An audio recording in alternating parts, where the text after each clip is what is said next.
The American presidents were people like you and like me, or at least that's how the founders intended them to be. Hi, my name's Teddy Ebby. Welcome back to my reoccurring segment where we're talking about the nicknames of the U.S. presidents from the past. Last time we talked about Millard Fillmore, the second man to become president after ascending from the vice presidency. Last time we talked about the man's three most popular positive nicknames, but he certainly had his fair share of enemies. His name was Millard Fillmore.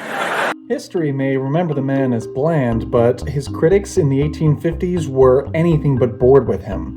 And that's why today we're going to be talking about his three most popular negative nicknames, insults reserved specifically for him. Starting with negative nickname number one, and perhaps my favorite negative nickname so far, he was called the Dough-Faced President. You see, the term dough-face was an antebellum insult used against Northern politicians who had been persuaded to support the South's cause of extending slavery's reach. These politicians were like dough, soft, pliable, and easily manipulated. To his former allies in the North, Fillmore seemed like a weak traitor when he not only signed but strongly enforced the Fugitive Slave Act. Oh, don't you mention that traitor to us. The Fugitive Slave Act was a horrendous law. It allowed for individuals to chase and recapture formerly enslaved folks who had fled the South on the Underground Railroad to escape slavery. This led to a horrendous rise in bounty hunters pursuing formerly enslaved people into the North and even kidnapping people who had never been slaves and dragging them back to plantations in the South, where Fillmore comes in. Not only did he sign the act into law, but as the nation's chief executive, it was his job to decide how strictly to enforce it. And enforce the law he did rather strictly, even in the North. Though he claimed that he signed this piece of legislation in order to keep the peace and prevent a civil war, which would end up coming anyways, his critics believed that he wasn't a neutral party. He was complicit in crimes against humanity. They committed crimes against their own people. Against you. He was accused of being a Southern sympathizer and way too easily persuaded to abandon his moral principles, being mushy like dough in the face of opposition. And that'll move us right into negative nickname number two. Born out of satirical newspapers and political cartoons, he was called His Compromising Majesty.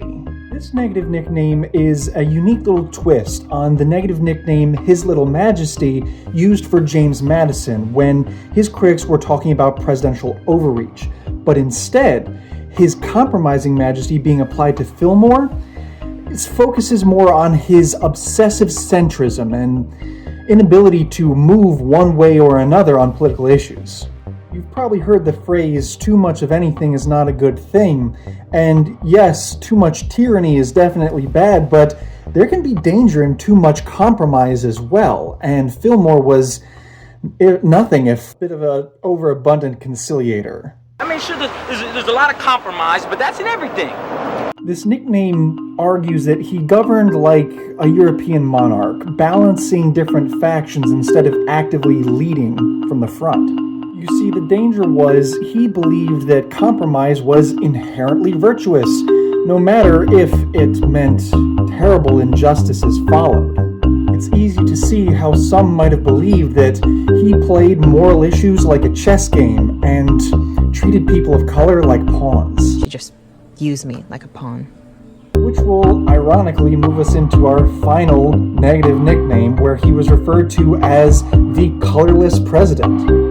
Political commentators and even later historians would use this negative nickname to attack his personality. His leadership style and even his own personal behavior was seen as lackluster, uninspiring, and overly cautious. He's boring, dull, common, and a snob.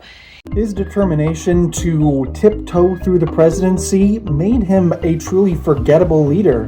His name isn't even one that is very well remembered in the American historical consciousness. The term colorless in this nickname implies a simple lack of red-blooded courage to stand up for his moral beliefs. An era of towering personalities like Jackson, Clay, and even Webster, Fillmore seemed like someone who was just accidentally left in charge of history.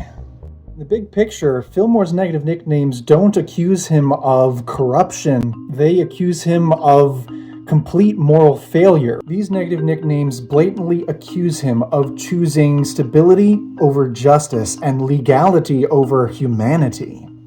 If Zachary Taylor was criticized for emptiness and Polk accused of scheming, Fillmore's legacy is that he would be criticized for compromise without conscience. But now we can move on from that legacy and instead talk about the legacy of President number 14, Franklin Pierce. Once again, my name's Teddy Ebby. Thank you very much for joining me. These have been the 3 most popular negative nicknames of President number 13, Millard Fillmore.